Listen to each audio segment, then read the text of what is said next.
Hello, I'm Eric Roby. And I'm Kristin Legata. Welcome to Anne Arundel County Week in Review. Today we'll tell you more about the mysterious remains found in Pasadena and that nasty wreck on Ritchie Highway. But first, making headlines. We want to start you with some news you can use. This story is about one thing: cold, hard cash. Do I have your attention now? A deadline has been set to apply for a property tax credit through the state that most homeowners qualify for. It's called the Homestead Property Tax Credit, and it limits the increase in your property tax to 2% each year, no matter how much your assessment goes up. You should have received a notice to sign and return claiming your house as your principal residence. If you did, then you're good. If you didn't, you need to fill this form out. If you don't remember, then you need to check real quick online. Here's the problem. If you don't get approved for the credit by the end of December, you will not be eligible for the tax break. This could mean quite a bit of money, from a couple of $100s to a couple of thousand, so take a minute to check. We've made it easy by posting a banner on our website that will take you right to the screen where you can check your status. Just go to www.aacounty.org and click on the Homestead Tax Credit banner. You will be able to find out if you need to do this in just a couple of seconds. Have you checked your status, Eric? Absolutely, I have. Of course, you have to do this. I mean, well, it'll cost you if you didn't. Well, Kristin, it really is. It's big, and the state's doing this, and it's estimated that there'll probably be about 20 to 30% of the population that does not do this. We're talking thousands and thousands of dollars. Oh, don't be silly. Go out there and check. Check. Go check. It's not hard. Go online. Well, this week the internet was abuzz about the story of human remains, including a decomposed head and body found in Pasadena behind the Ollie's store. Public Information Officer Justin Mulcahy has more details on the incident. Justin. Upon arrival, a citizen stated that he was walking into the woodline when he discovered what appeared to be a human skull. The Anne Arundel County Police Department's homicide unit responded to the scene and assumed the investigation. A search team was formed in an effort to recover additional human remains. The team included members of the Anne Arundel County Police Department's Criminal Investigation Division, as well as volunteers using cadaver dogs from the Chesapeake Search Dogs and the Mason-Dixon Search and Rescue Dogs. The body was recovered within the wooded area after an extensive search by all the parties involved. The unidentified person was sent to the Office of the Chief Medical Examiner in Baltimore for identification and determination of the cause and manner of death. Now, the most recent information we've received from the Office of the Medical Examiner has determined that the unidentified human remains are that of a white female, approximately 18 to 20 years old, 5 feet 6 inches tall, with brown hair.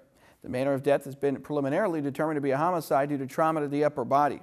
The investigation is ongoing, and anyone with additional information is asked to contact Detective Regina Collier of the Criminal Investigation Division's Homicide Unit at 410-222-3417.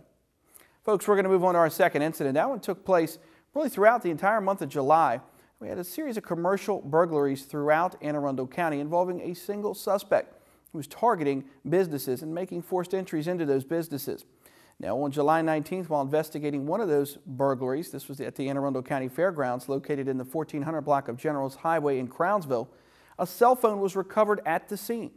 Further investigation led detectives to developing a name and a possible suspect in that incident. Fast forward 9 days to July 28th, that's when Eastern District detectives were investigating a burglary to a snowball stand called the Ice Shack in the 2400 block of Mountain Road in Pasadena. And during that investigation, video surveillance was recovered from the stand. The image of the suspect was shown to family members of the possible suspect developed in that aforementioned previous burglary at the fairgrounds. Family members positively identified the suspect as David Evi Cooper.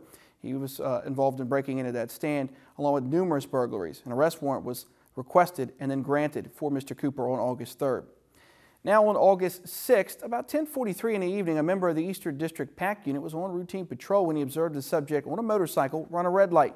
This was at the intersection of Route 2 North and Jones Station Road. That detective initiated a traffic stop and identified the subject as 45-year-old David Evi Cooper of no fixed address. The detective knew that that subject was wanted on an arrest warrant for burglaries, and Cooper was arrested at the scene and transported to Eastern District Station. He was interviewed by several detectives from the Eastern District, Southern District, and Western District. That's in reference to their burglaries. He was ultimately linked to 18 burglaries, commercial burglaries more specifically, in Anne Arundel County. Now, folks, as always, if you have any information on the crimes or suspects we mentioned on the show, don't hesitate to email, call, or text your tip to Metro Crime Stoppers hotline. Telephone number, you should know it. It's 24 hours a day, toll free at 1-866-7-LOCKUP, or you can text message MCS plus your message to crimes at 274-637 or visit the website at www.metrocrimestoppers.net. Remember, phone calls are not recorded, callers remain anonymous, and you might be eligible for a cash reward of up to $2,000. Back to you. Thanks, Justin. Hopefully the coroner's office can identify the person and determine what happened to her. Work is underway on a new trail that will connect the B&A Trail in Severna Park with Sandy Point State Park in Annapolis. In this week's Recreation and Park Spotlight, Colleen Joseph has more information from Broadneck Park. Colleen? Thank you, Erik and Kristin. We're here today along College Parkway at the groundbreaking of the Broadneck Peninsula Trail Phase 1. This is a part of the trail that's going to run from Green Holly around to Cape St. Clair Road. I have with me today Elizabeth Weibel, President of the Friends of the Trails, Recreation and Parks Director Rick Anthony, and a great friend of the trail, Ed Parker. And I'm going to turn this over to Rick and let him tell you a little bit about why we're here today in the first phase of the Broadneck Peninsula Trail. Thank you, Colleen. Yeah, we're here to celebrate today, finally, the groundbreaking ceremony of Broadneck Peninsula Trail. This is just the first mile of a 9-mile trail system that will connect from Sandy Point Park to the B&A Trail. So this has been a project that has been in the works for 10 to 15 years, and we have a tremendous amount of effort from Elizabeth Weibel and the Friends of Trails, Ed Parker. So we're very happy and excited that we're beginning this process and to continue on with all of the efforts basically in our trail system. Okay, and Elizabeth has provided great snacks for us here today, her famous trail mix, and invited many of the friends. We had a great turnout today. Would you like to tell us a little bit about the history of this trail and what the friends do? Thank you. The mission of the Friends of Anne Arundel County Trails is to promote, protect, and enhance the trails in Anne Arundel County. So we're very excited. At this point, there is not much that we can do, but when the trail or this portion is completed, then we will start our project, which will be a rest area in this particular area we are now. There will be picnic bench, picnic table and benches, drinking fountain, bike rack, a nice landscape. So this is part of our lasting gift program, and we're very excited to see this be completed. And all of this, as I said, is part of our lasting gift program, and we thank Ed Parker for the donation of monies for this. This is our friend Ed Parker, and we wanted to talk about how this portion of the trail is really a small portion of the trails that will go all the way across the United States from California here to the East Coast. And Ed has a little advertisement here of the American Discovery Trail, and we're excited to be part of that. So we had a great turnout here today on a very hot day along College Parkway with Broadneck High School in the background. This portion of the trail will be completed in the next few months, and we hope that you'll come out and use it for the hiker-biker trail. And we thank all of our friends for coming out, the State Highway Administration, our designers, our staff, rangers, and Friends of the Trails on a hot day here. And that concludes our segment. Back to the studio. Thanks, Colleen. That was a really nice donation by Mr. Parker, and people are really going to love having that new section of the trail. And there's more Week in Review to come, folks. Take a look at our community calendar for upcoming events around your county. Stay with us. We'll be right back.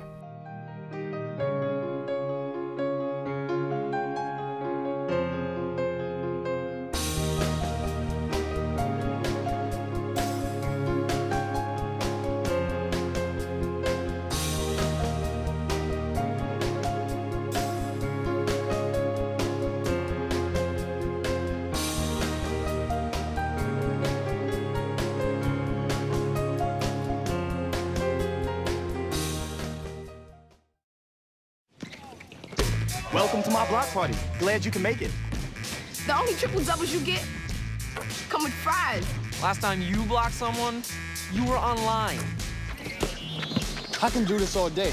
Your moves are just gay. Using gay to mean dumb or stupid, not cool. Not cool. Not in my house, not anywhere. It's not creative, it's offensive to gay people. And you're better than that.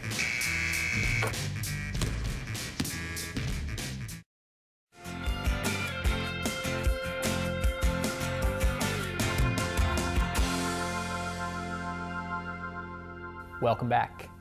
Well, our Facebook friends already know this, but local Olympian Matt Centrowitz came a hair short, and I mean just a hair short of a medal this week in the men's 1500-meter finals in London. He came in fourth and missed a bronze medal over a matter of 0.05 of a second. Yes, Kristin, 0.05 of a second. Say the word amount. Amount. That's less than 0.05 of a second. That's sad. And that's how close he was. Well, it wasn't the result everyone wanted, but Matt had the support of his entire community. And I mean his entire community. About 70 homes in his community all had signs out there for him. And in this week's Community Spotlight, Kelsey McConkey is in front of the Centrowitz house with a neighbor of Matt who is in Centro Nation. Kelsey. This is Kelsey McConkey with Week in Review. I'm here with Tim Hoffman, who's one of Matt Centrowitz's neighbors. How does the community feel about Matt being in the Olympics? We're obviously extremely ecstatic, not only for the fact that a local neighbor is one of the few elite. I think there's only 530 athletes that made the Olympics, and one of them happens to be our neighbor. But the fact that he's such a good kid. I mean, he's just a dynamite kid, the kind of child growing up in this neighborhood for the last 12, 15 years that every parent would love to have. So to see somebody like that successful makes all of us happy enough that I think we have 77 homes in this neighborhood, and if you drive around, every one of us literally has a sign supporting Matt in the front yard. Now, did you watch the race last night? Absolutely. I actually watched it streaming live at 4:15 our time when it went down. So the actual primetime coverage of it was a little bit of a letdown because I already knew the results. But like everybody else that loves Matt, we were really pulling for him. And I feel it was great because I don't know that too many people I've ever met in the world can say that they are, of all the population, the fourth best at something, regardless of what it is. For him to have done that at the age of 22, at his first try, I think is a great success, is remarkable.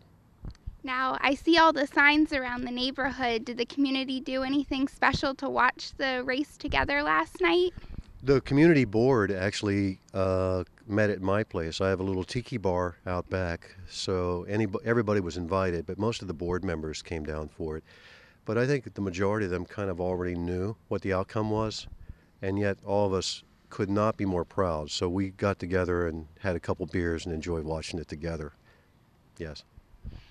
Is there anything special planned for his return that the community is going to do? I would say yes, except none of us really know when he's returning here. He obviously doesn't, this is not his home right now. He's out in Oregon. So we're not really sure when he's going to show up on our doorstep. But I have a feeling that everybody's going to show up and want to pat him on the back the minute they see him. Well, it was great to have someone from the Arnold community be out there representing the United States in the Olympics. Back to you in the studio. Thanks, Kelsey. I saw the results online, but I watched the race anyway to see what happened. We should say there was a Kenyan, and follow me with this one, who was almost disqualified, so Matt got robbed. And this might have been one of the most controversial races of the Games because the Algerian runner who won gold was ejected from the Games the day before for trying to throw a race.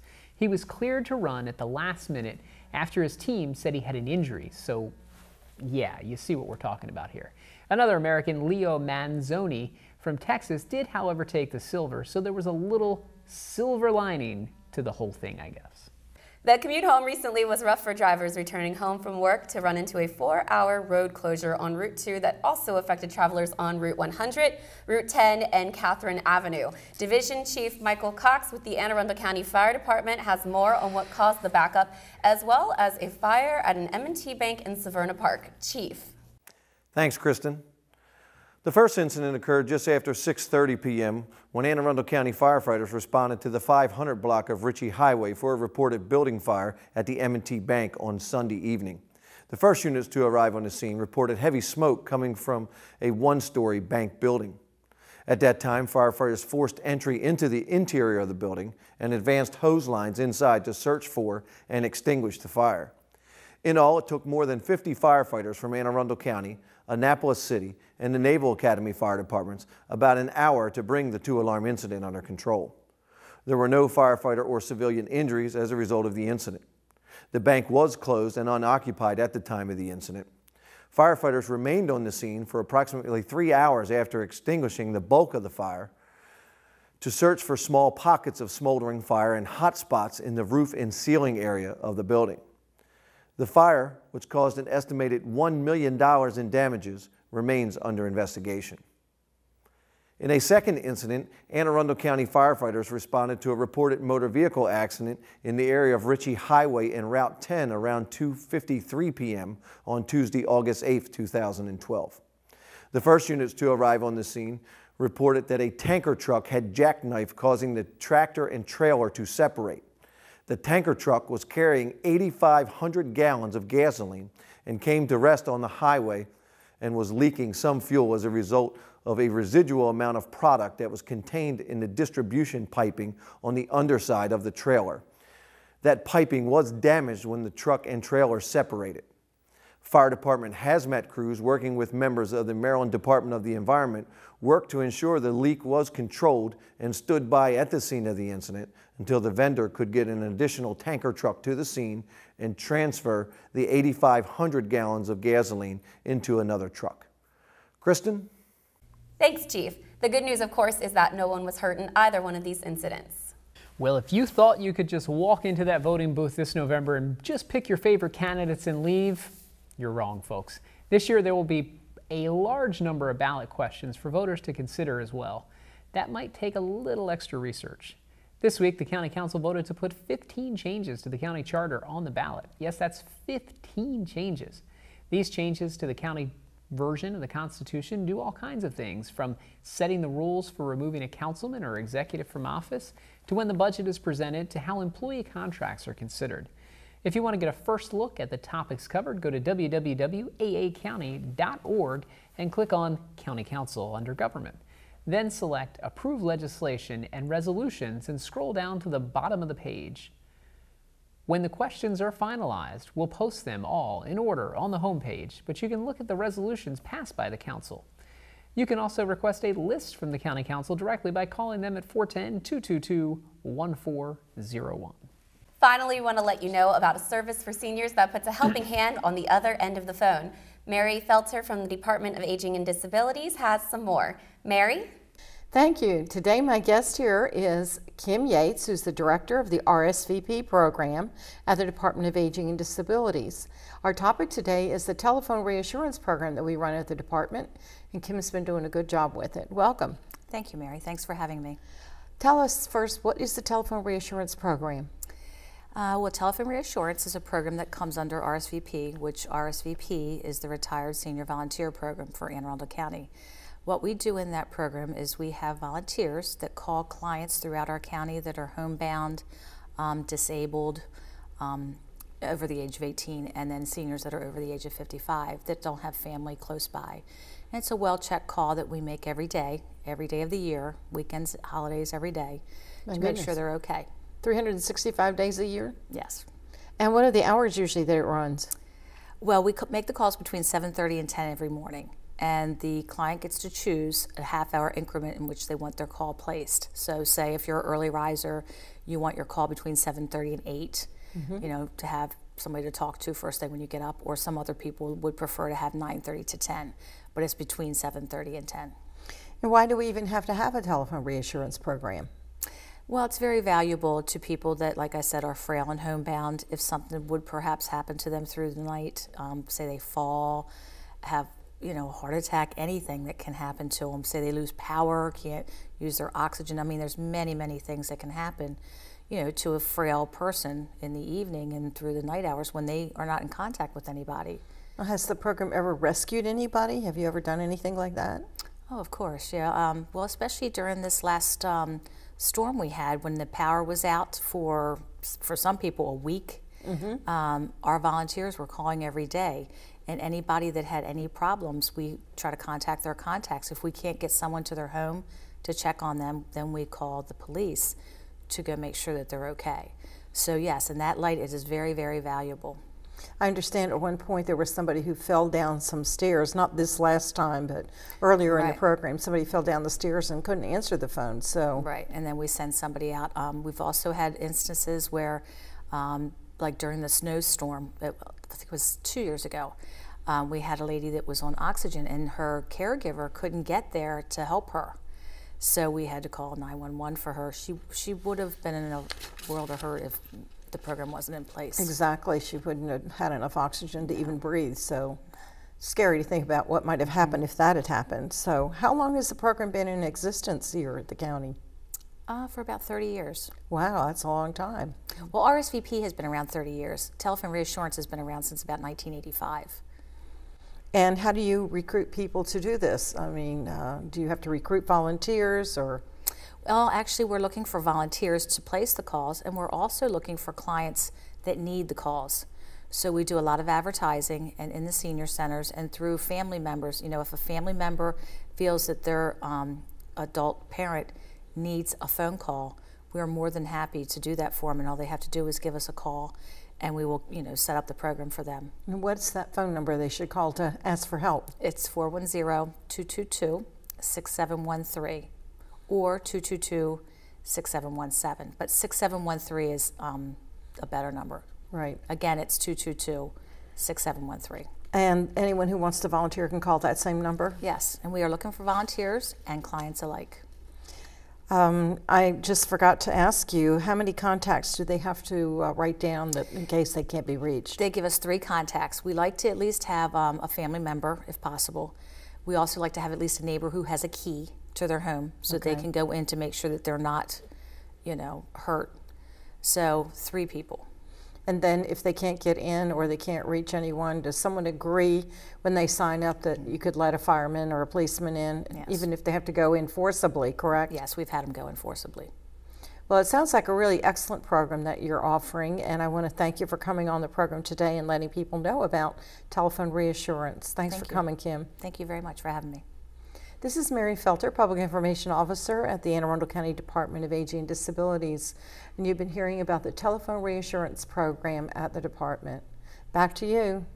Thanks, Mary. That can be a very scary thing for seniors if they fall and there's no one around to help them, so this service is really helping people. Hey, Kristin. Hey. I got a joke for you. Do it. Are you ready for my joke? No. This is a good one. This is a good one. It's R-rated. Kristin, why couldn't the pirate go to the movie? Oh, gosh. Why couldn't the pirate go to the movie? Why couldn't the pirate go to the movie? I don't know why. Because it was rated R. I gave you a hint. Be allowed to tell a joke again. I gave you a hint. I said it's R-rated, and I gave you the hint, and you missed it. And you missed it. You know, a lot of good. I segue that into movies. A lot of good movies are coming out. Yes. Anything that you're really interested in seeing, because the summer's coming to an end, so it's, you know, it's getting to that point where people are done with the beach, they're done with the outside, so it's time to get back to the movie theaters. And they're looking for, well, I still haven't seen Total Recall. I want to see that.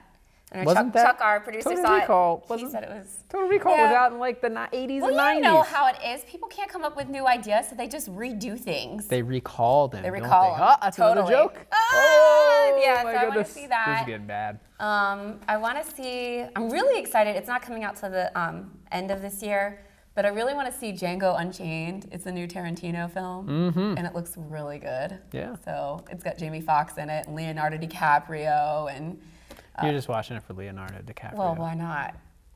I'll tell you why not, folks. No Leonardo DiCaprio. Whatever. I used to have the biggest crush on him. You still do, from what I hear. No! You know what? He was really cute when he was younger, but I went back and watched... Yeah, no more Leonardo talk. No, come on. I went back and watched Romeo and Juliet, that movie he did, and I realized how much now I don't like it. Really? Yeah, but I loved it when I was like 16. Yes, 16 years old, folks. Only 5 years ago for Kristin. 21 years old. Yeah, we'll say that. Well, that wraps up this week's edition of Week in Review. You can watch this episode online anytime at www.aacounty.org. Archive episodes are available at blip.tv and on YouTube. You can also subscribe to the free, yes, free video podcasts at iTunes or like us on Facebook at Arundel TV. Please tune in again next week for more news and highlights from around your county. We'll see you next time.